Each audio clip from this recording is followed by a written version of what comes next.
At the dawn of the 21st century, women turned to print magazines to learn the latest beauty tips and product recommendations. But with the advent of social media platforms like YouTube and later TikTok, the question has become, are magazines still relevant, or will they go the way of the dodo? Hey guys, welcome back to my channel. If you're new here, my name is Beth. I'm a 37-year-old attorney living in the DC area with my husband. So if this is your first time to my channel, welcome. You've picked a bit of a doozy here to start with. So the framework of this video is going to be doing a full face of items that have recently won a Best of Beauty award from InStyle magazine for 2022. But as I'm applying these products, I kind of wanted to share my thoughts about, I guess, the current social media landscape, YouTube, TikTok, that kind of thing. So it's going to be a bit of a chatty video. So whether you're interested in my thoughts on those kind of larger topics or you just want to see some of these products in action, hopefully I can kind of satisfy both throughout this video. So as you may have seen in the intro, I guess the central question I kind of want to ask throughout this video is, you know, are these beauty awards from these magazines still relevant, and is putting my thoughts on YouTube still relevant as well? So as you saw, InStyle just recently went to an online only platform, so they no longer publish print magazines. So Glamour magazine also puts out kind of Best of Beauty awards, and theirs I think were a little bit earlier in the year, but they went to a online only model I think in 2019 if I'm not mistaken. And then Cosmo, which does actually still put out a print magazine, which you can see here. Somehow I got a free subscription to Cosmo, so I'm just going with it. But yeah, so you can see they have their Holy Grail issue here. So Cosmo is still in print. This is their, I guess, May 2022 issue. So that's kind of one aspect of what I want to cover. And I apologize in advance if my thoughts are kind of scattered, because I've been thinking a lot about this topic, but I haven't really kind of organized my thoughts very coherently. So the idea of doing a full face of makeup from these types of magazine awards is not a new or revolutionary concept. I guess to kind of like segue into, you know, are these awards still relevant? Is YouTube still relevant?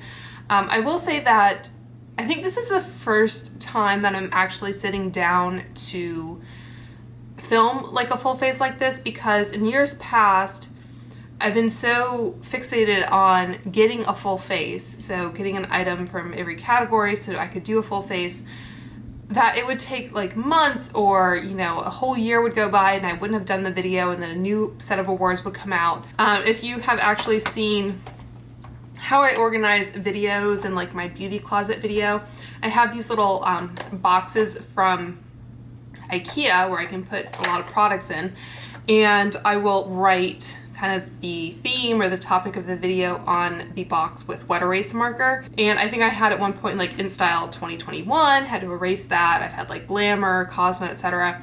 Allure. Allure's Best of usually comes out in October for whatever reason. But yeah, anyway, so I guess what I'm trying to get at is, for this video, I wanted to go ahead and film it. And as a small micro, you could say nano creator on YouTube, I'm trying to fight the impulse to purchase things for every video that I make. So I'll come out with lots of different ideas for a video, and sometimes the video is an excuse to buy something. You know, I don't make a lot of money on YouTube, obviously, and I guess I've been kind of, you know, conducting an informal cost-benefit analysis sometimes with making YouTube videos. Like, not only is it a lot of time that goes into it, but, you know, it can also be expensive financially. And I don't have any kind of illusions of this being a full-time career for me at any point. While I'm talking, I'm going to go ahead and swatch some shades of the Armani Luminous Silk Foundation, which I have in 3.75, 1.5, and then I also have this sample card that has shade 2 on it, so I'll go ahead and swatch that. Yeah, so I'm trying to fight the impulse, like I said, to purchase things just to film a YouTube video. That is shade think 1.5. Because I do, you know, make some money from YouTube through AdSense or whatever. Usually my own purchases are where I get revenue through affiliate links, but they are down below if you'd like to use them. So this is shade 2. So yeah, so I don't make a lot of money from YouTube. Like I, just to be transparent, typically make about,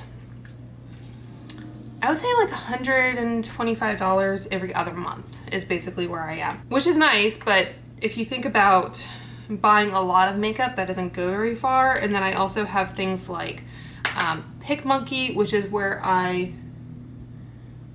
I used to, I think I might go 3.75. I think this one is a little too yellow. 2 peach could have been a good one, but I only have the sample of that. So I think I might just go with this. Yeah, so I pay for PicMonkey. I have the premium version, which I used to make thumbnails with, which is, you know, like a subscription I pay for every month. I pay for different music services if I want to use like royalty-free music. I think those are the main kind of, you know, recurring outlays that I have for YouTube. But obviously I wouldn't be paying for those if I didn't have a YouTube channel. Okay, so the first product is in here somewhere. So I know Jen Phelps just did a video not too long ago about why she's no longer going to do sponsorships, because basically, I think for her, she just said like, this is a hobby, not a job, even though she has close to 100,000 subscribers. And I think for her, it was just like, it was like difficult to do her taxes, basically, I think was a lot of it. And I do get, is it a W-9 from YouTube? Like I think I made over, say, $1,000 over the course of a year, which is, you know, great. But they also have where you can put in like your quote unquote business expenses, even though this is not, I'm not really running this as a business, which I know people say that you're not supposed to say because then the IRS will treat you differently. But I do have a full-time job, and for people that are going to do YouTube full-time, I think Samantha March just touched on this. So I have a sample of the Tatcha Liquid Silk Canvas Primer, which was best primer. This retails for $52. So it says the perfect base starts with a primer that will help your makeup hold up. This Tatcha one contains silk extracts to smooth skin and protect against pollution. So I think this is the first time I'm trying this, but yeah, so I did have to kind of declare what money I got from YouTube when I did my taxes. But you could also put in, you know, business expenses. Like I put in, you know, what I paid to like PicMonkey, and this smells a bit like chemically. I'm not sure I like it. What I paid to like PicMonkey and, you know, the music services. And then, you know, I would go back and look at my videos and kind of calculate what I spent on products that I featured in a video. And it was more than $1,000, let's just say that. So, you know, it kind of helps, I guess, offset whatever income I'm making from YouTube, but you know, I would definitely spend more than like $125 every 2 months on makeup product, especially if I was placing a larger order to do a specific type of video. Like I purchased a few Lisa Eldridge lipsticks that I featured in my like red carpet lipstick video. And yeah, some of that is just kind of an excuse to buy it. But even when, I guess, like I purchased things specifically with the idea of making a video, and it's not something that, I guess I'm curious about, but I'm not like thinking I will get daily use out of it. So I'm gonna go in with the Charlotte Tilbury corrector. I don't think InStyle had a best corrector, but you know, I can look back on certain videos and see the amount of money I made just on that video, like over the lifetime of that video. And generally I'm not kind of recouping the cost of those products, which is fine. And like, I kind of know that going in, and like, I would like to grow my channel. You know, this is a hobby, but I won't lie to you and say that, you know, I wouldn't like to get the validation of like getting a lot of views on a video, or getting more subscribers, like hitting those milestones, that kind of thing. And of course the income from YouTube is nice, like I said. You know, my ultimate goal, I think, would be that YouTube could like entirely support buying makeup, but then, you know, with YouTube you end up buying makeup that you might not otherwise have bought, so then it becomes kind of a catch-22. You know, I think years ago, like I've had this YouTube channel for over 10 years now. I'm going with my beauty blender. This, by the way, is like the smaller size of the Luminous Silk, and I think they've since repackaged it, and it might be available in more shades than it used to be. So, you know, it's always nice when brands kind of make that an option. Yeah, so I think, you know, years ago, before the pandemic, which has changed a lot, and before TikTok was a thing, I was not really happy in my job, and so it was a different job than what I have now. And so I was thinking, you know, maybe this will just be kind of my, you know, what I do to make a living, and I will kind of pursue YouTube as my like passion. I was thinking a lot about, I think Mark Twain used to work as like a clerk or something. And obviously he became a famous novelist. I don't know his full life story, but anyway. I think that's a pretty good match. Anyway, I changed jobs since then, so my current job I do enjoy more, and I don't have any illusions about ultimately quitting that job. So again, to be transparent, I work for the government, which has pretty good benefits and pretty good like long-term like retirement benefits. So there's that, there's health insurance, there's a lot of good reasons I think to have kind of a traditional job. And I know like Samantha March just talked about this in a live stream, but like health insurance alone, like if you're single and trying to do YouTube full time, is really tough. I think it's a lot easier for someone who is married to try YouTube full time, because then you can get whatever benefits your spouse has and not have to try and figure that out by yourself. So anyway, that's just kind of a side point. So just a quick word on the Armani Luminous Silk Foundation. Retails for $65 for the full size, and it says it's beloved by celebrities and makeup artists alike because it delivers a glowy, your skin but better look. So I think it looks pretty good. It's a little makeup-y. You know, I think the shade is decent. I'm not sure if it's, you know, ideal, but it's pretty decent. And just to quickly share with you, they also had the best powder foundation, which was the Makeup Forever Matte Velvet Skin Blurring Powder Foundation, which looks like so. And then the NARS Pure Radiant Tinted Moisturizer was the best tinted moisturizer. So if you were curious, this NARS product, I think, always leaned a little yellow on my skin tone. I couldn't find like a really great match, just in case you're near my complexion. So you can kind of see there the differences in tone between the Armani and the NARS. So where was I going with this? This is going to be a lot of fun to edit. You know, my husband always says that I kind of use YouTube as therapy in a way, which I kind of do. That is the Makeup Forever on the side there. So it is great to have hobbies, and you know, a lot of hobbies are not cheap. So it's great that depending on the choices I make, I can at least make a little bit of money doing YouTube, which just kind of helps offset some of the costs.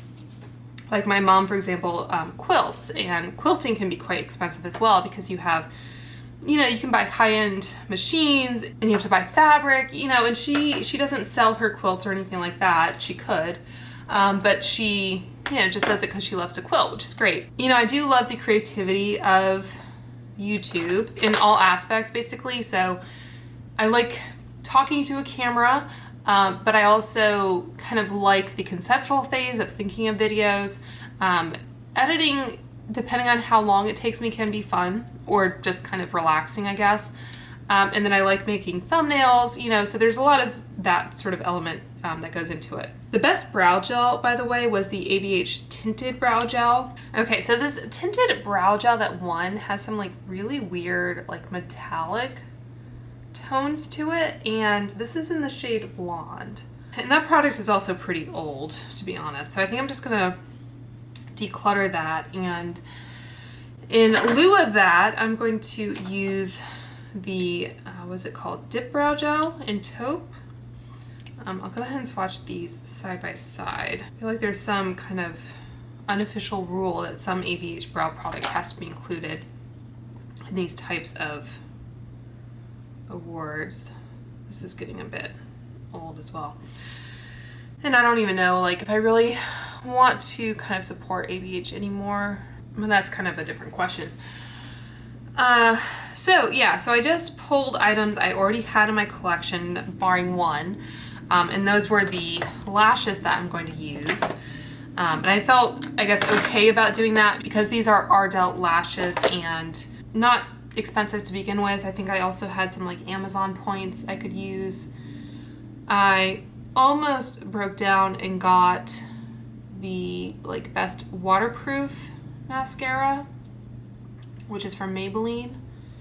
So still drugstore. I could have used like CVS reward points or whatever. This is feeling pretty dried out as well. But you know, mascaras are a product that is pretty disposable. So I have this little box from Anna Sui that I don't think I've shared in a video. And this might be unavailable. I'm not sure if she still sells it.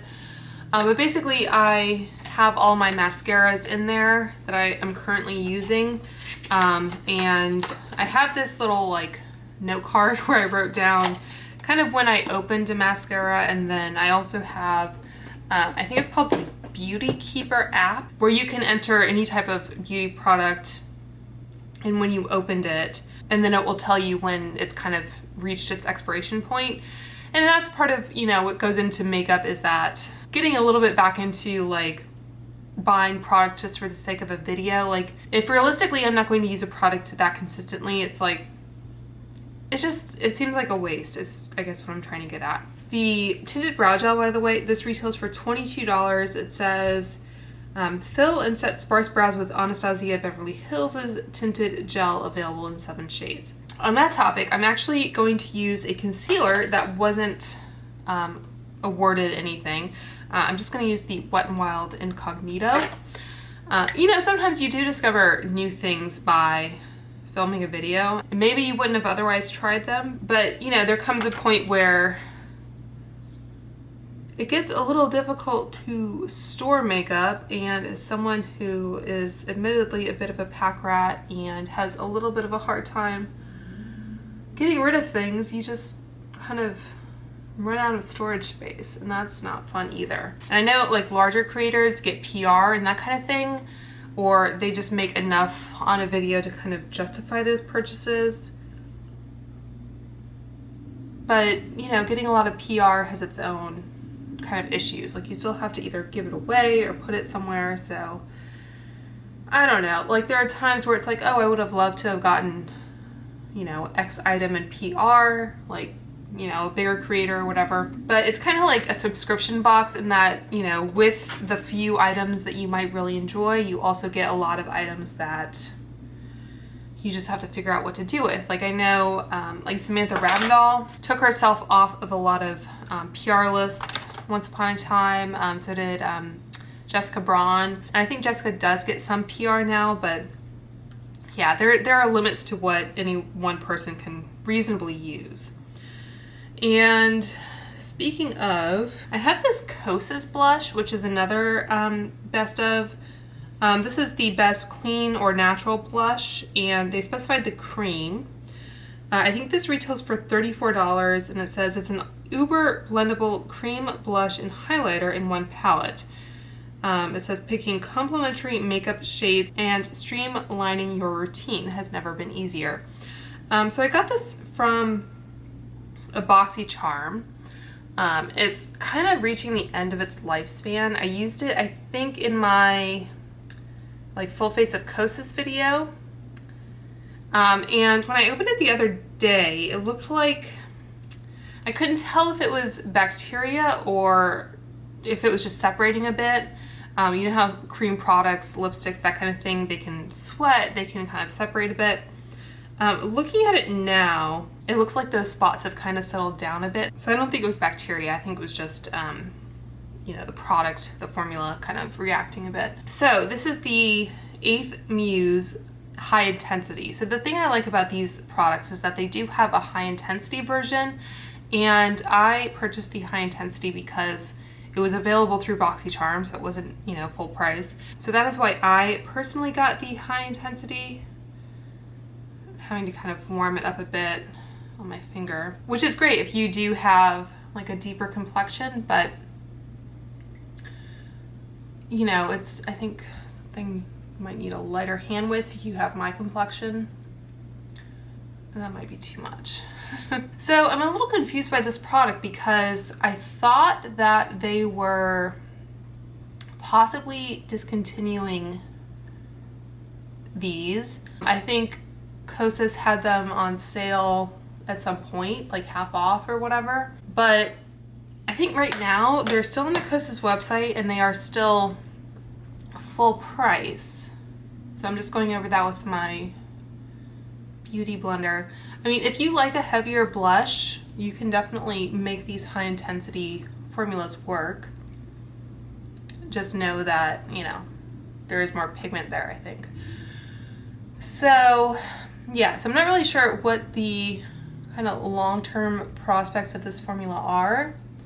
It almost seems like with some products, like getting some kind of beauty award is like, it's kind of the harbinger of them being discontinued. I'm pretty sure I saw a Bite product on one of these lists, which, as you may have seen, Bite as a brand is being kind of discontinued. Obviously there are a lot of products that are being discontinued that win these awards, but yeah, so I'm not really sure what Kosas is planning to do with this formula, but I think we've seen that there are definitely some products they have kind of reformulated that haven't really done so well, so maybe they're kind of reassessing. I don't know.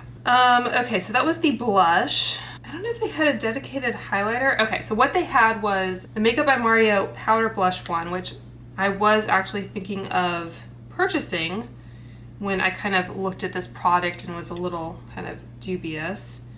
That is the highlighter in this palette.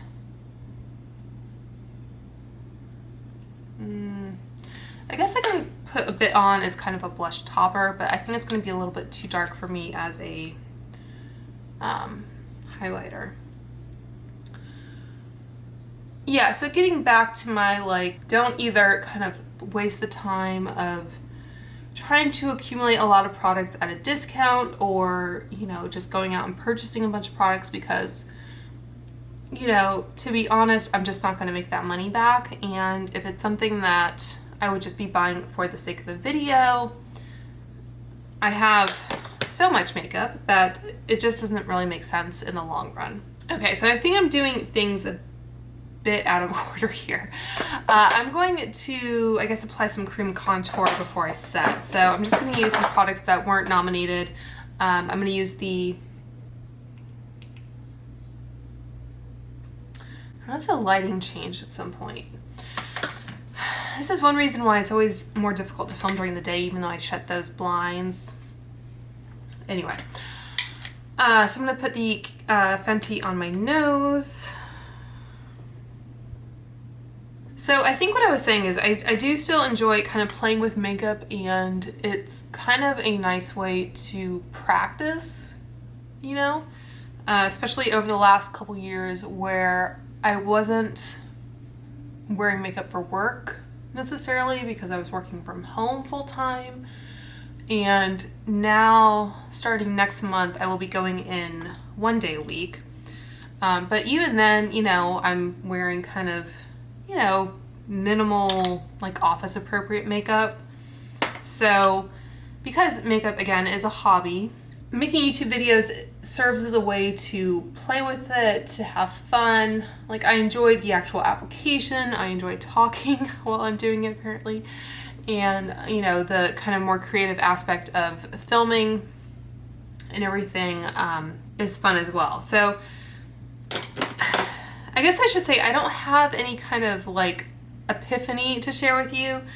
I just wanted to share that it's kind of an ongoing struggle I have in terms of seeking the validation of growing my subscriber count, of getting more views, you know, of earning some money, but not spending more money on makeup than is like sustainable or makes sense, I guess, if that makes sense. Okay, so to set, I'm going to use the Laura Mercier Translucent Loose Setting Powder. This is like the birthday gift from Sephora. So it's a smaller size. It says, top makeup artists swear by Laura Mercier's Translucent Loose Setting Powder because it has a blurring effect and extends the life of foundation with zero flashback, and it retails for $39. So this foundation on my dry skin and with that primer doesn't really feel like it needs to be set, to be honest, but I might just set underneath the eyes. Yeah, so I just wanted to share that that's kind of an ongoing struggle I have, and like even now, like I did buy the lashes from Ardell because I felt like I needed some kind of product from the lash category. And like I said, mascaras are kind of disposable. I felt a little bit better about buying lashes, even though I don't typically wear them like in my everyday life. They don't really go bad. So, and you know, part of it is my own kind of, I guess, perfectionist personality where, you know, I want to do a theme. I want to kind of go all out and like, you know, if I say I'm going to do a full face, I want to do a full face. If you all would be interested in me sharing, having a hard time getting product out, sharing, you know, what products I have from like the Glamour or Cosmo Best of Awards, let me know. I happen to have pretty much a full face already of the InStyle Awards. Okay, so that is the under eye set and that is the non-set. So it worked out. And to be honest, you know, some of these products I had purchased before to do a video, or, you know, some of these are kind of repeat award winners, so I already had them because I thought I was going to do a best of 2020, 2021, and never kind of got around to it. Instead of the Wander Lip Oil, let's put on, I have two of the Tower 28 Shine On Lip Jellies. So I have the shades Cashew and Coconut. So I think I'll just go ahead and put on Coconut to kind of keep things hydrated while I'm doing the rest of my makeup.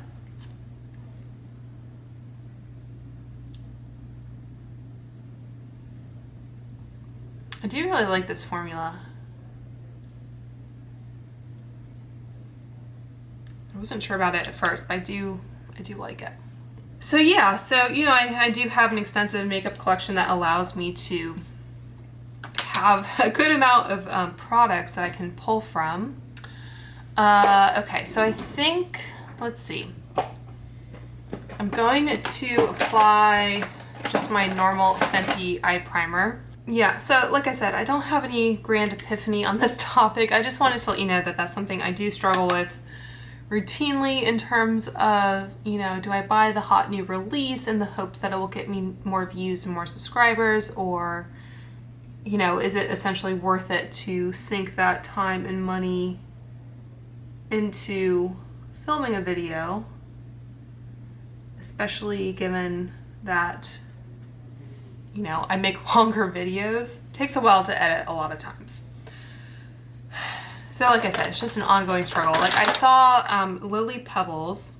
I'm just going to set my primer with the Laura Mercier again. Lily Pebbles, who is a British YouTuber, content creator, whatever, influencer. And she's married, but she's, you know, basically been a full-time YouTuber. She's had a couple kids along the way. And of course they have like an entirely different kind of system over there. But yeah, she uploaded a vlog that was basically like, you know, is YouTube over? Because during the pandemic, you know, TikTok has kind of taken off. And we have like Michaela on TikTok. And to be honest, I don't really love TikTok. I don't know, like, I think Lily Pebbles said this in her video. So I'm going to use the Fenty Bronzer to kind of, you know, put some eyeshadow down, basically. So I'm going to use the bronzer as an eyeshadow. So she was kind of talking about how, you know, YouTube does take more time to edit and whatnot compared to like TikTok. like I said, I don't enjoy watching TikTok because kind of like Instagram, like you don't get things chronologically, and like you can follow people, but it's just, for me, it's not the same as like subscribing to someone. So it's just not my preferred platform. I guess I would like to be a little bit more deliberate about what I watch as opposed to what TikTok tells me to watch. But she was saying how she doesn't think YouTube is over, at least not yet. And, you know, some people might have it as more of a kind of background type thing. And that's sometimes what I enjoy about YouTube. Like, sometimes I like finding a longer video just to kind of put on kind of while I'm working or cleaning or whatnot, because then you don't have to find something else to watch right after. And I know like there's that like autoplay feature or whatever, but sometimes, you know, you still want to be kind of interested in what you're watching and have some choice in the matter, or, you know, input or whatever, but you don't want to have to search out something new every minute, 2 minutes, whatever. So I think what I've kind of come to the conclusion about like TikTok versus YouTube is that because I don't enjoy watching TikTok, it just doesn't make a lot of sense to me to kind of sink the energy into making TikTok videos. Like, I do have a TikTok profile. I've uploaded a few things, but it's just not my preferred kind of platform. So to try and think of things to put on TikTok, like I said, this is a hobby, and if it ceases to be fun, then kind of what's the point, right? Like, even if, I guess going back to the like quilting analogy, I think there are parts of any craft or any hobby where it's just not fun, you know, that particular step or whatever. Ooh, I just squirted out a lot of this Danessa Myricks. Yeah, there are parts of it where you just have to kind of, it's just part of it, like you're trying to get to an end goal, and that particular step might not be your favorite, but, you know, ultimately you're still enjoying most of the kind of process or whatever. So I'm going to apply some of this Danessa Myricks Colorfix that I just squirted out all over my hand here. And also, now it's sliding down. That was way too much product.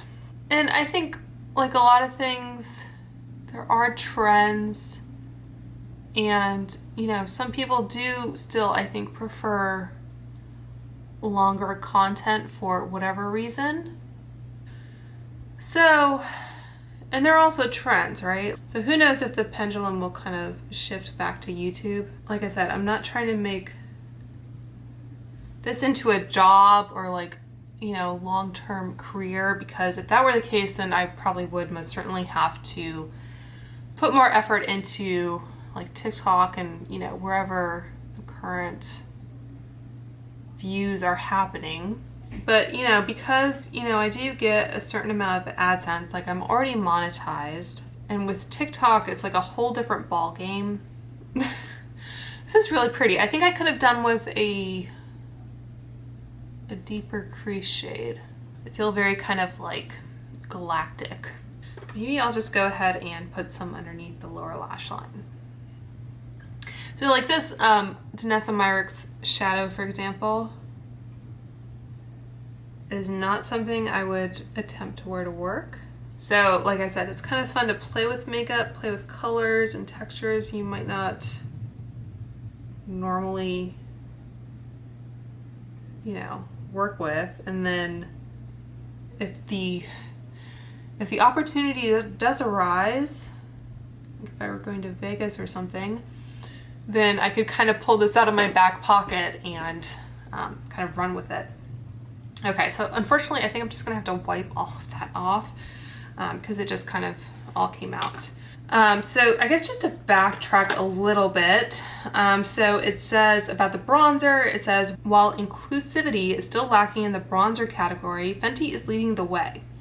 Sunstalker comes in 9 shades to complement a wide range of skin tones and has a soft, buttery texture that blends seamlessly to add warmth or contour. And yeah, I'm pretty happy with that bronzer. So in the Danessa Myricks Colorfix, it says, while cream eyeshadow is easy to apply, it's notoriously known to crease and fade. That's why Danessa Myricks Beauty's Colorfix is the exception. The formula promises smudge-free wear for up to 24 hours and comes in a wide range of colors and finishes from matte beige to duochrome teal. And that retails for $18. Okay, so I kind of washed my hands to try and get off some of that excess glitter, but for the liner, so they had the eyeliner pencil, they said the Charlotte Tilbury Rock and Coal in Bedroom Black. I have some other Charlotte Tilbury pencils, but not Bedroom Black. They also have the KVD Beauty Tattoo Liner, which is a liquid liner. And I probably will use this because I feel like this kind of texture on the lids and lashes just really kind of call for liquid liner. They say while KVD's liquid liner isn't permanent, like its name implies, your intense black cat eye won't come off. And the full size retails for $23. This is just like a little sample size, but I do like this liner even though I'm not a big kind of liquid eyeliner person. Okay, so I think I'm gonna apply this off camera just in the interest of, I guess, time and the ease of like showing you what I'm doing. So I'm gonna apply this off camera and I will be right back. Okay, so I think that is even enough for purposes of this video. So I don't think you will ever see a liquid eyeliner, winged liner type tutorial on this channel, but that's okay. Okay, so I'm just gonna put some of this Clinique bottom lash on, which is not an award winner, but it's my favorite. So like I said, apologies if this is kind of a scattered stream of consciousness type commentary, but you know, it's hard to do multiple things at once and remain kind of consistent. So I'm going in next with the Kevyn Aucoin eyelash curler, this one for Best Eyelash Curler. It says it leaves no lash behind. It's designed for all eye shapes and expertly curls each individual lash without any pinching. And for the mascara, I will use my Tarte's Lights Camera Splashes. So this isn't any kind of dramatic, like I'm quitting YouTube type video. I just kind of wanted to share my thoughts on, you know, whether I think YouTube is still kind of a relevant platform. Obviously, if you're watching this video, you think it is. But I guess also to kind of explain my attitude towards making and uploading videos in the near future. And I'm not saying that I won't ever purchase, you know, products specifically for the purpose of making a video. It's just, you know, ongoing kind of struggle and I guess kind of dialogue that I have with myself. I also wanted to touch on, there's a new Netflix movie called Senior Year where Rebel Wilson plays the main character, and the premise of the movie, I won't spoil anything by kind of explaining that. She was a cheerleader in like the early 2000s. She was in high school. It was her senior year, and she basically suffers an injury where she goes into a coma for 20 years. And the premise of the movie is that she wakes up after 20 years, and of course she hasn't, you know, experienced the last 20 years. She doesn't know what's going on. She doesn't know anything about popular culture. She doesn't know about like whatever technological advancements there have been, namely like phones. But she also, you know, wakes up with the kind of mentality of storming out.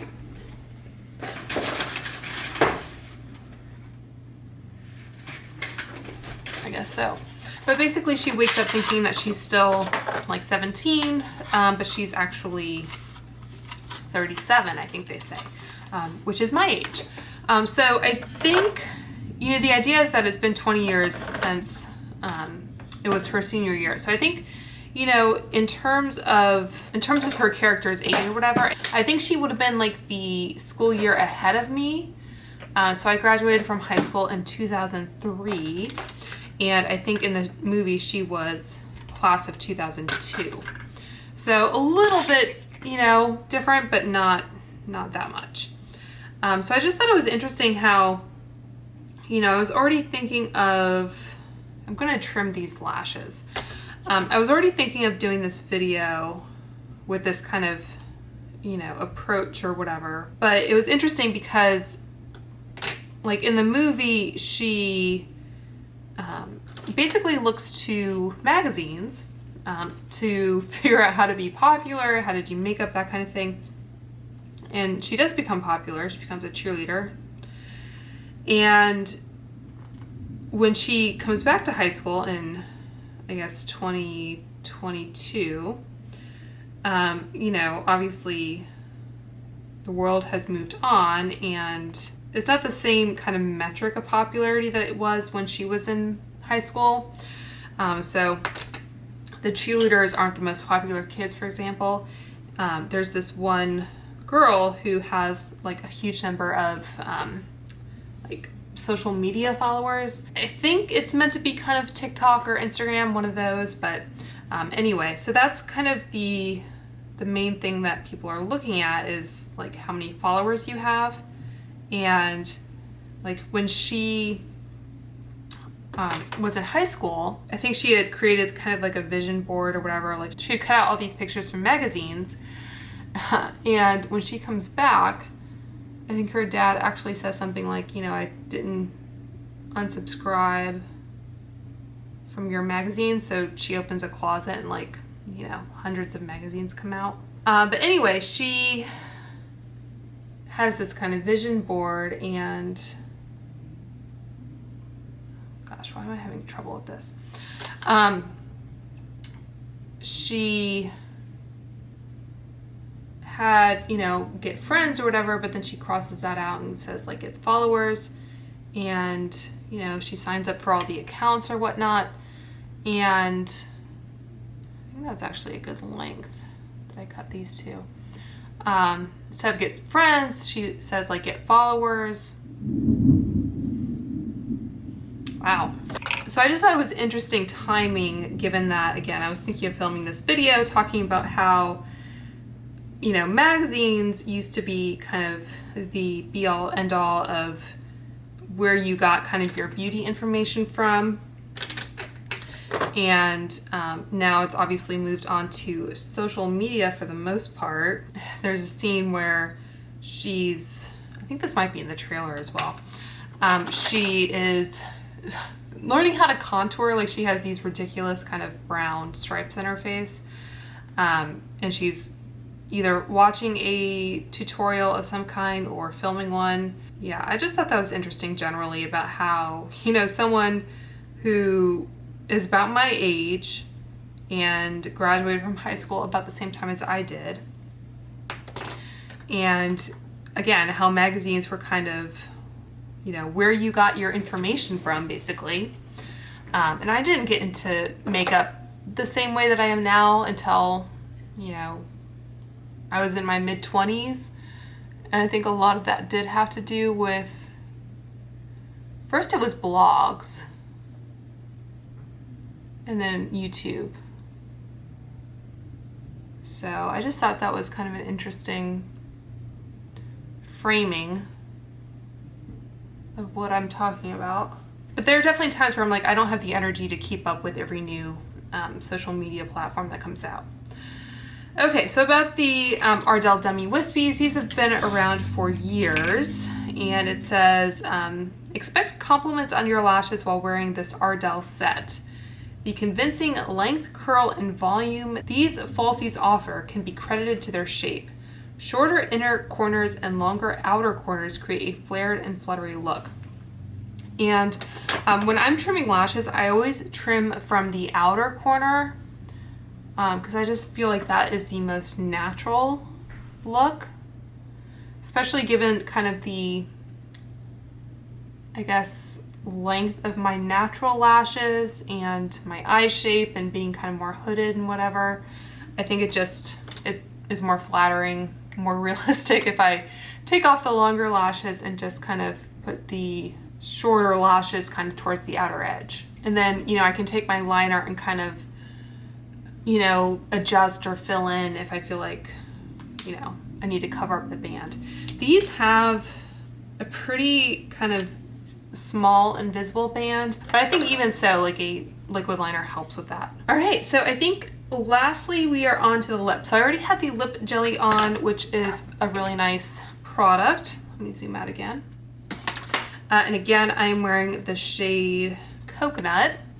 I wouldn't be opposed to trying the shade Pistachio, which is a newer color. I guess I'll just quickly try on this other one here. This is in the shade Cashew. This one might have gone off.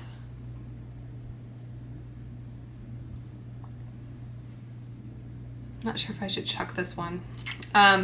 Yeah, and that's, you know, unfortunately the problem with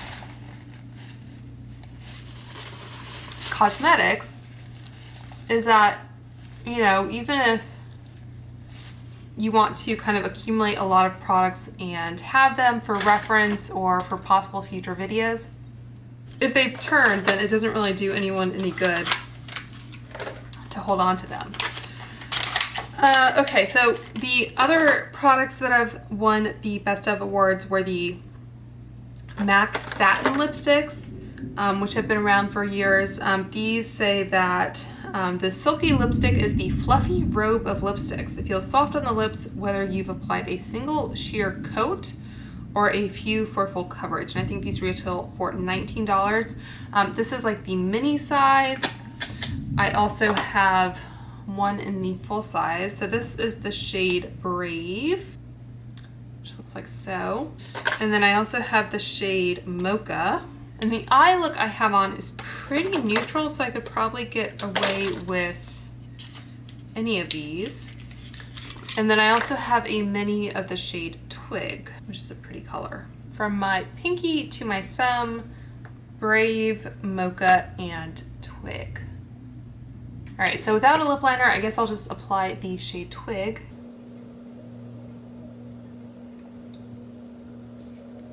Which is, it's pretty. It's a little dark, maybe. Maybe not quite what I wanted. Shade Brave.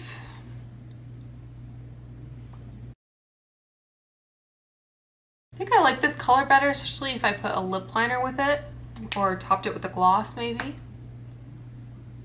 Okay, so those are two different shades of the satin formula from MAC. All right, and last but not least, the last lip product is the Fenty Beauty Stunna Lip Paint. These retail for $26. It says, this liquid lipstick offers long-lasting full coverage in a single swipe. What's more, it doesn't feather, flake, or dry out lips, but would you expect anything less from Rihanna? So I have these two shades, and then I also have a couple of smaller ones. To be honest, I think my favorite thing about this product is the component. So I have the shades Uncensored. It has a very strange applicator. I think it's meant to kind of like hug your lips. All right, so Uncensored. I'll swatch that next to Unmatched. Not sure if this is limited edition or not. It has a little bit more pink in it than the first one. And then I also have Unlocked, and what's this one? Underrated. They really rated that dictionary, didn't they? Okay. So again, not sure if any of these are limited edition or not, but from my pinky to my thumb, it was Uncensored, Unmatched, Unlocked, and Underrated. I think I might go with the first one, kind of a more true red. Yeah, and these might have a tendency to stain as well. Okay, so I don't think they had a lip liner. I'm just gonna go in with the Smashbox True Red, which is the actual shade name. Because in general, I just think liquid lipsticks benefit from a liner.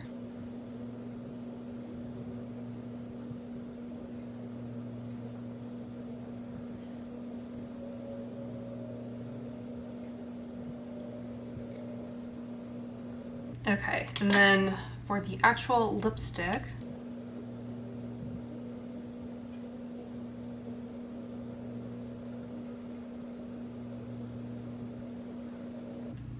look at that. Ugh. That's not cool. We just had Friday the 13th, but yeah, so I think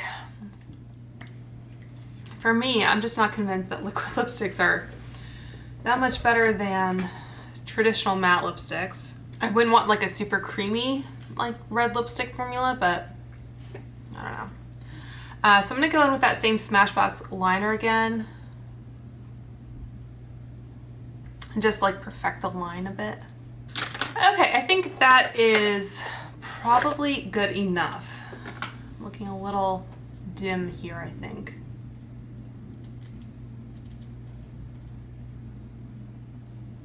Is that better? Anyway, so I hope this video made some kind of sense to you. Again, I don't have any kind of grand announcement in terms of the future of my YouTube channel or, you know, what I think about anything. It's just kind of, I guess, wanting to share with you what I struggle with in terms of making YouTube content, which hopefully you guys are enjoying. If you made it this far, I hope you are.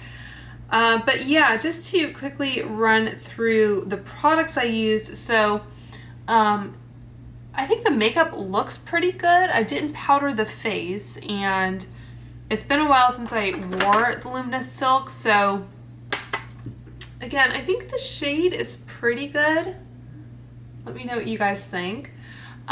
With the primer and the foundation together, I think my lips feel dry, so I'm not sure if that's kind of skewing my perception of my face, but definitely wouldn't have needed powder on my dry skin. I think the finish is really pretty, especially having a cream blush. I think that helped. So yeah, so I know the Luminous Silk is a cult favorite. In fact, I think my What Shade Am I video for Luminous Silk is constantly one of my like top viewed videos, even though that's a fairly old video at this point, and Sephora has changed its like color matching system, so it's not as relevant as it maybe once was. But still, I think it's a helpful video, so I keep it up. So yeah, so I think I managed to come out with a pretty good face of makeup here. I used a different brow product, like I mentioned. I think the blush is pretty, although who knows how long it is for this world.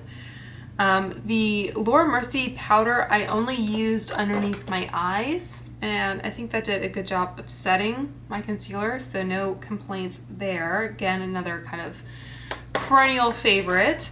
I think the bronzer looks good. The eyeshadow, the Danessa Myricks Colorfix, is a really pretty kind of high impact shade, although it did kind of dispense more product than I wanted to, so I ended up wasting a bit. The KVD Tattoo Liner is another kind of classic at this point. The Kevyn curler did a great job. The Ardell wispies, you know, are really pretty, although I did trim mine, as I said. Yeah, and I think, you know, the lipsticks, I do prefer the feeling of the Tower 28 lip jellies.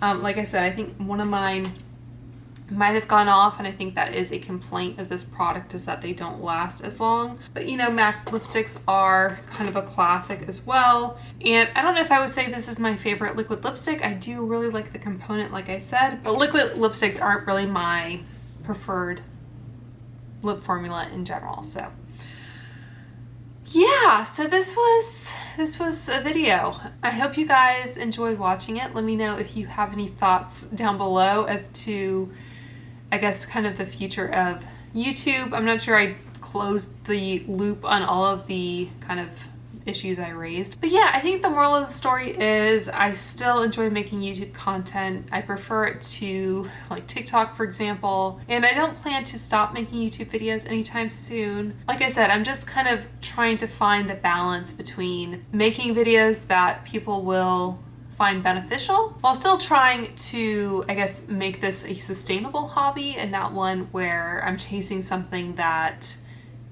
is not either attainable or realistic for me. So anyway, with that being said, I hope you guys did find this helpful or enjoyed watching it. I hope you guys are all doing well and staying safe, and I will talk to you soon. Bye.